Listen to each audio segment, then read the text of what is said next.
Hi, everyone. Welcome to the second episode of Soul Creativity. This evening, if you're on the East Coast, we have Barbara Maloney, and I am so thrilled to have Barbara joining us. She's a good friend and colleague as well. Barb and I first met when we were working in the corporate world together, so that should give you some idea of how we have sustained such a creative relationship. Yeah, Karen, it's so funny how you mentioned our history together. We did meet in a corporate setting, which is not always the most creative place to be, but it's funny how creative minds kind of migrate towards each other. And I can remember vividly, we were in the conference room working on a project when we just naturally fell into a conversation about writing and discovered we were both writers. Well, you were a writer. Were a writer. You were already a published author at the time, and you had many things in the works. I didn't actually call myself a writer then. I always would describe myself as someone who likes to write. And I kind of equated formal education and published works as being a writer. But I have evolved since then. I'm a writer.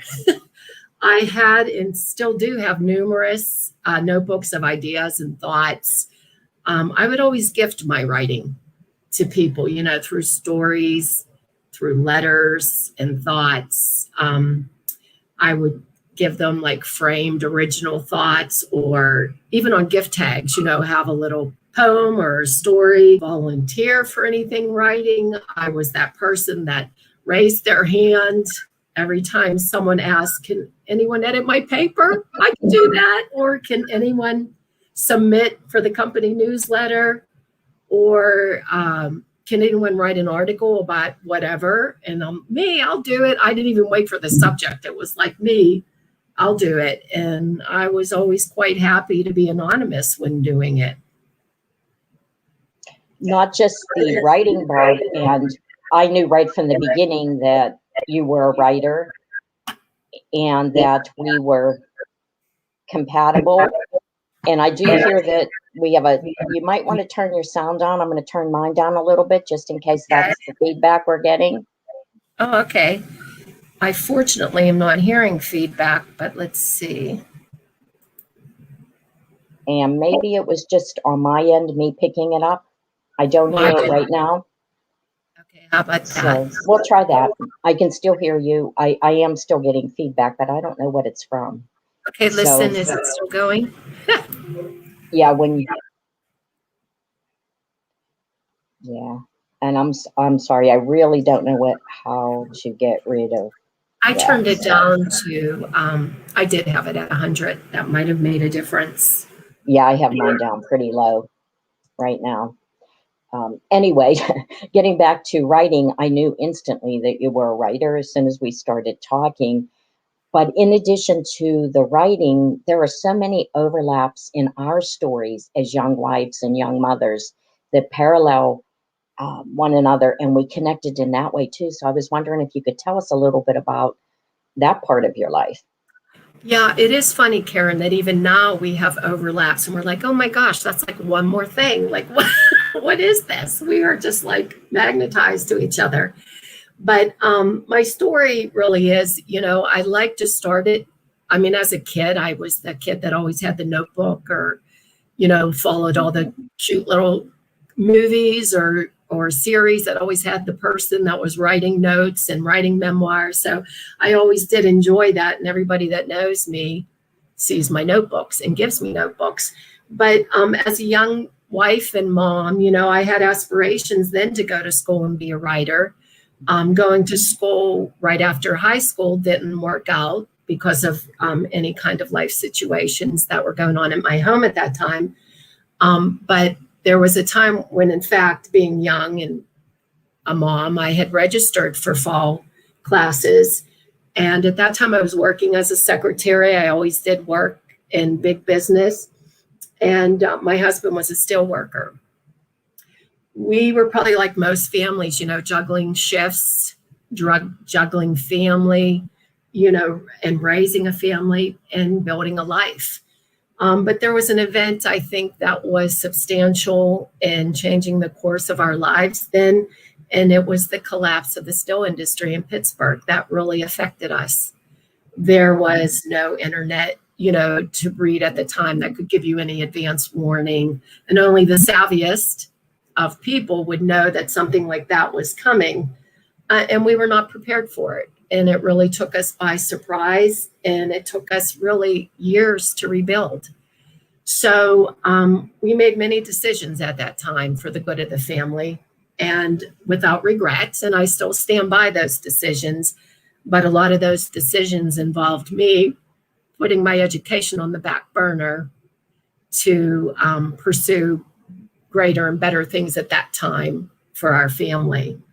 So that's kind of where my education stopped, although periodically I would register for classes, but still always keeping that creative calling in the back of my mind, like everybody in the family knew. Oh, mom, she's a writer, whatever, so it was always there. I think that's so interesting, Barb, because I think it's really important to point out that sacred creativity in us, that divine spark, and you have it, I have it, everyone has it, not everyone taps into it or recognizes it, but it never leaves us, no matter how long it takes us to get to where we're going. And all those experiences that you're talking about that you went through really, form our lives, and there are paths. But we also have that creativity within us, and we can tap into it at any time. It never leaves us. It can't leave us because it comes from the divine. It's that divine spark within. It's our connection to the divine, and it's not outside of us. We don't have to go out seeking it, which I think a lot of times we were taught that you did. You went outside of yourself for success or to tap into that most sacred part of you. But it's actually in our hearts and souls. And if we choose to tap into it, choose to recognize it for what it is, it's always there waiting for us. It can't leave us. So I think you're a good example. And I did everything kind of, I feel, later in life too. When we were working together, that's when I was getting my undergraduate degree and started and you were so encouraging to me at that time. And so, at that time I felt like, oh my gosh, I'm just getting around to this now. And look how many years ago that was already. Now it's like so far behind me. But I'm also... I'm sorry, I would say to you, you go, girl. Look, I didn't even start that yet. Oh gosh. I'm also interested in what creative endeavors you have going on currently. Well, it's funny you should be talking about going to school because currently that's what I'm doing. I decided and thought maybe it was time to put all my notebooks full of creative all my creative ideas that are stacked in notebooks. I decided to go to school full time and see if I can put those notebooks into action. That's kind of the thing, I'm not sure where the creative ideas are going to lead, but I thought maybe this degree, which is really important to me, would help me to streamline in these ideas and see maybe where they land. I will admit that this degree that I'm pursuing now is probably not the same degree I would have gone after in my early days. That definitely would have been like English or journalism and writing, things like that. But I stuck with that anyway. But what I'm doing now is a small business management degree. And you and I were talking about that one time, and I kind of consider it my personal creative degree because I think it could help me figure out what I want to do. And it actually has. It's helped me with that. It's helped me to streamline. And as you know, no matter what course you're taking, the courses involve a lot of writing. Mm. And in this particular course, there's a lot of focus on psychology, uh, you know, workplace relationships, personal relationships. And it also describes, you know, we get into the business mindset of the past and the business mindset going forward, which is kind of exciting because, you know, a lot of businesses are looking for a good cause, you know, to be in business for a good cause.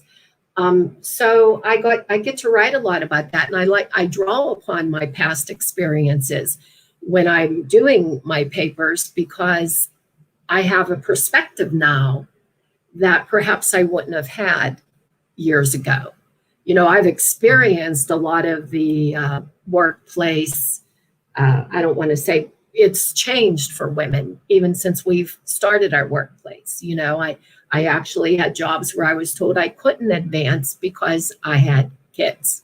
So in many ways, this has improved. So I'm happy about that. But I'm going to customize my business, you know, and just be able to do things that I want to do for a greater good, a creative outlet for a greater good. And I can feel that brewing and coming to light. Mm-hmm. And it's actually been cathartic for me in many ways writing these papers because it has pointed out why I was unhappy or happy in certain corporate situations. And I thought it would help me streamline because I really am all over the board with interest. I find so many things interesting and enjoyable, and I see a story in most things, and that's why I'm drawn to it. And that's probably because I'm a writer. You know, you find a story in most anything, and it doesn't always have to be the main event. It's like a sideline story. I like that observation and writing about it. I actually, when you're talking about your degree, I think that's so exciting. And when I was teaching in a university setting, I saw more and more students creating their own degrees, combining areas that we wouldn't normally think go together. Maybe at one time we were told you couldn't do that. So I think it's really exciting that you're getting there, you know, creating that degree that you feel will give you the best outlet for expressing yourself. And what I find exciting is so many of us highly sensitive creatives are new earth entrepreneurs. And I feel like for us, our need for creative self-expression along with our desire to build and nurture relationships, you know, because we really are about relationships and collaborating. This is really, you know, creating something new, and this is where we shine. So I feel like this rise of creativity and self-expression is, you know, giving us the chance to finally shine where maybe we didn't before. And you're talking about your combining your career. And so it doesn't mean that you have to shut down one part of you or that we have to erase everything that came before us, but it's just like an expansion of that. But it's also that recognizing this creativity in us and giving highly sensitive creatives the space. You know, I feel like if we can get in some leadership and be creating these types of businesses, you're going to see a big turnaround in the way, you know, things have been, a changing of the story. And everyone is a creative. You know, I used to have students who said, I always made them do creativity journals. And a lot of students would balk at that and say, I'm not creative at all. Of course, by the end of the term, everybody pretty much was loving that journal. But we're all creatives. We're born creative. We're constantly creating. We cannot not be creating. The thing is, what are we creating from? Are we creating from a path of higher intention or lower intention? And so I think highly sensitive creatives are creating from, you know, we're aware now, there's this growing awareness of creating from higher intention. It's happening now. There's a movement towards it. And as that happens, and it's so beautiful, there's a rise in it. And because we are creating from that, we're creating a new earth. that will be kinder and fairer to everyone, whether they're tapped into this or not, including being kinder to our planet, which Right. is so important. So I think, that aspect of it is so exciting. And I think that's exactly what you're speaking to when you're talking about your, designing this degree in the way that you want. So I'm wondering, with all that in mind, because I know you're a highly sensitive creative, we tend to be empaths. And that was another reason that we connected in the workplace, because we had that in common. But I'm wondering, what now, like, inspires and motivates you? It's funny because I didn't really think pursuing this degree would answer so many questions for me at this stage in my life. But what it did was it kind of brought everything like more into focus. It brought a few things that stood out for me, and I've narrowed it down, seem unrelated, like the things that inspire me. But in my mind, they're interrelated already. They're integrating in my mind. So there's so many ideas that flow from these things that I love. And of course, the main thing I love is writing. I have that love for writing.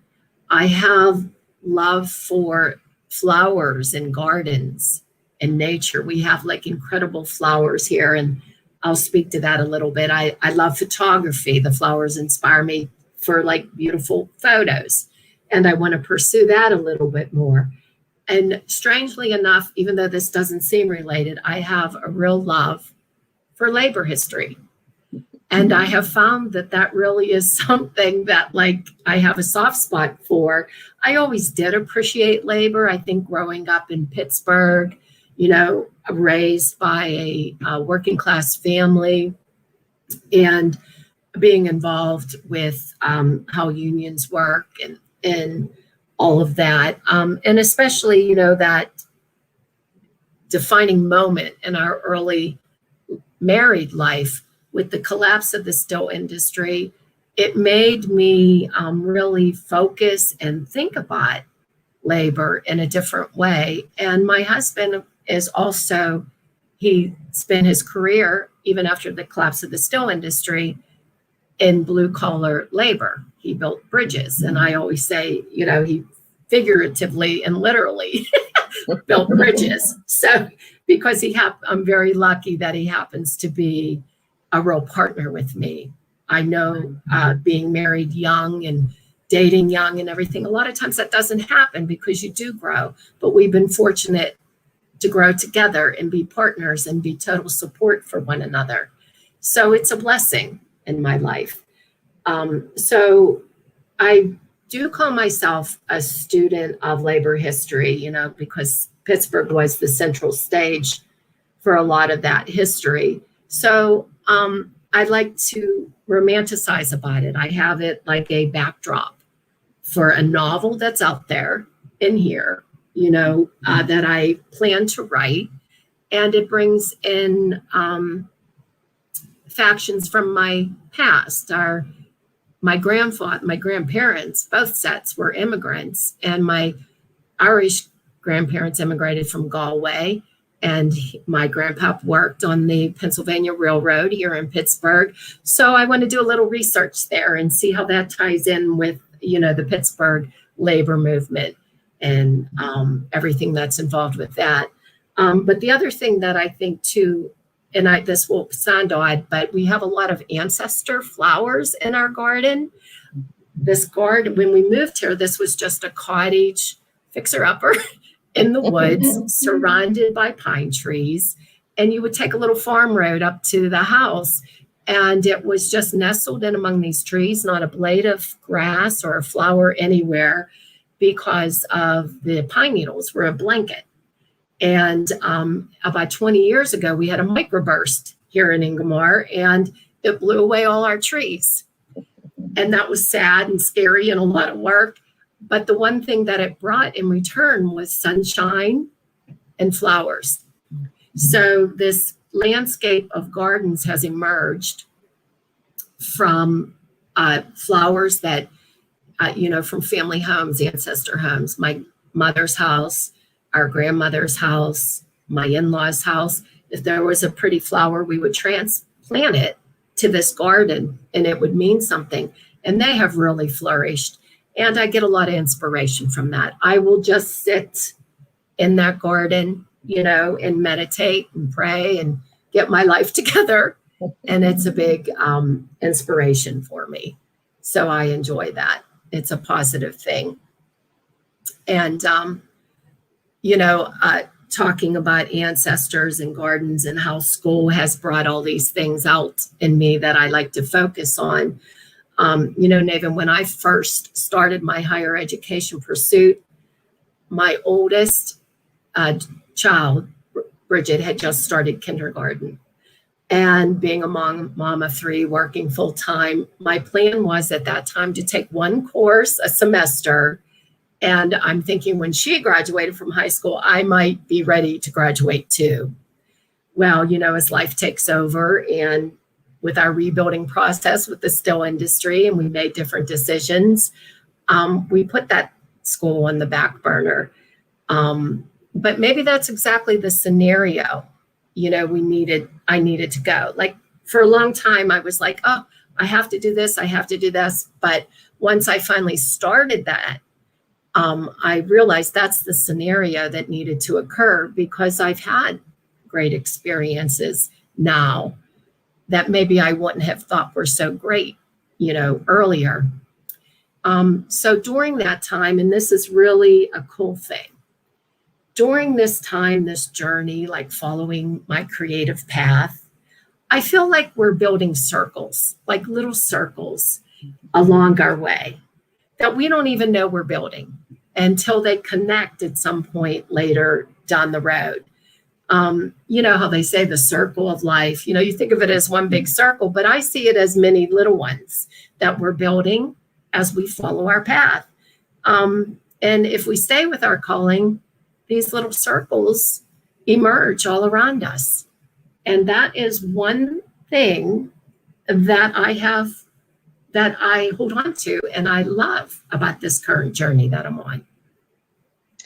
As you're talking, Barb, it made me think of a few different things, but I want to mention we have a few comments. Okay. First of all, from our beautiful friend Annie, who you introduced me to. She was saying, where is the love button? Light isn't good enough for this. Hi, Annie. And one of our other creative, soulmates. Yes, and that's so like Annie to say something so sweet.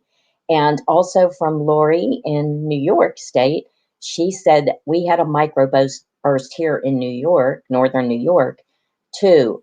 Someone's bathtub ended up a mile away in the woods. Yeah, so you're lucky you only lost trees. Right, that's right. So those are just two comments we have. As you were speaking, I thought about life experiences and how they shape us. You were talking about the collapse of the steel industry, and both of us coming from Pittsburgh, which at that time was a labor, city. And those things affected us growing up. They shaped, figured into how we think of things and where we operate from. And so I was thinking how future generations, we talk about our children or our grandchildren, how they're going to be affected by things that happen, big things. Of course, there was the 2008 collapse, financial collapse, and housing collapse. But talk about like the pandemic, how that's going to shape. And I just saw Stephen King interviewed recently, and he was asked about writing, how the pandemic that is coming up in writing. And he was saying you haven't really seen that yet, but authors are not going to be able to not address it going forward. And so I think that's really interesting. And I also want to point out what's really exciting about these times is we're shifting, is we can integrate all of us, all parts of us. It used to be that you had to separate out your creativity from your workspace, your inner dreams, maybe what happened to you in the past. And just like your degree, like we're bringing that all together to create. So I think that's really exciting. But what I loved what you said is about creating these little circles all through our life, and we don't really recognize them until a little further down the line, and how they all kind of form this bigger circle that is our life. And Yes. I just find that so exciting. Yeah. I mean, actually, when I visualize these little circles now, I actually feel them like around my, like I feel these circles. Well, And that's what's cool about it, Barbara. It's that you can actually, you're giving us a visual image to work from, and that helps a lot of us. So I really like that. well, you know, Karen, I have a little story that kind of is in line with this little circle theory that I have. And if we have a couple minutes, I can share that with you. Oh, Um, yes, please do. okay. Okay. So this is a real life example of one of my little circles. And this is actually the little circle that made me realize this whole idea. I'm going back to my very first class that I took that semester when my daughter started kindergarten, 1987 to be exact. So we're going back 33 years. My first class, and of course you wouldn't be surprised that this was an English course, because I always, couldn't wait for the English courses. And I always took all of my English, writing, anything creative, I would always take those first.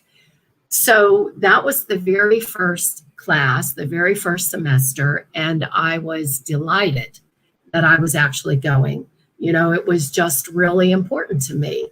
And it was a great experience because not only did I love every single assignment, I had a very encouraging professor that wrote encouraging notes at the top of each of my papers that, again, I relished. He got me. I thought, oh, wow, he understands me. He gets this. And I don't know if others would have known that this particular class, because it was the beginning of something big, was so important to me. So he would write these encouraging notes at the top of every paper that I submitted. And I still have those papers because not only did I enjoy the information that I had in the papers, I loved these notes. And I have them right here in my drawer beside me. That they're yellow and tattered, but they're important to me. So fast forward now 33 years to a class I was taking last semester, and it was a communication course. And I heard from my professor, as professors typically do, on the first day or a few days before the course, and it said, well, hello, Barbara. I'm so happy to be sharing a class with you again. So my immediate response was, oh, wow, he has me confused with somebody, because I knew what courses I had taken recently. I mean, because I was in full time now. In the past, it was just part time. So I knew which courses I had taken and how long ago my other courses were. So I thought he has me mistaken with somebody else, but I didn't respond until I got a second email. And in the email, he proceeds to tell me how well he remembers my contributions to his past class and how he is so looking forward to working with me again. And I pulled out my papers, and I went, oh my gosh, this is the same professor that was so significant to me 33 years ago. And here he is now again. And even in his notes, this semester that I had, same type of encouraging notes, but like at a different level, because now here we are, we're both adults now. So it's like we've been able to form a new type of relationship. He's a new friend now. So, I was ecstatic really, because this for me was an affirmation that I was on the right path. But even more importantly, it showed me that I stuck with my creative calling, and my journey not only affected me in a positive way, but it affected others who I came in contact with. And that was pretty exciting. That was my small circle connecting. And it was a really great feeling, to be honest. Barb, that's such a great story. And I I think we talked when you told me that professor's name. I thought I had him way back when I was like, that many years ago when I was starting. But also as someone who taught at the university level, to know that your comments meant something to someone and that you encourage them is so important. And also I wanted to comment on how you were saying, you affected each other positively, that he remembered you all those years later. And I think that's what's so important when we do operate from a place of higher intention. That is how we affect people. And it's so important to keep that Oh, that's in really mind. I also want to mention we have another comment from Jessica, and she says, I'm enjoying listening. So proud of you, Aunt Barb. Ah, thumbs up. So you That's have great. a Thank you, following, little Jessica. did you know. Yeah, and I can see I'm why glad they're they were proud of able to you. join. I'll be honest, I was in a little bit of a panic beforehand, like getting my information together. So I didn't share the link with anybody. So thank you, Annie. I think she spread it around the family. And now we have a That was family call probably going. it. Well, that's really cool, Barbara. I am so glad that we've had this chance to talk. I know we could talk about this for hours, and we have at times because we really dig this stuff. Yeah, we Um, dig this it's, stuff. since our days back when we met in the corporate world, we have spent hours and hours talking creativity. And I know you encouraged me, and I hope that I have encouraged you. Oh, always, But I'm always. so glad that you joined this conversation, and I know that anyone listening to it now or going and listening to it a later date will find inspiration from your story. Uh, So I want to thank you, and I hope that you'll come back and talk to us again at some no, point. I will. Thank you so much for considering me a creative soul and sharing this space with you. Thanks, and It thanks was to really everyone fun. who is listening. Below is a link to my website, and you can always contact me through there, or send comments if you want to after the fact.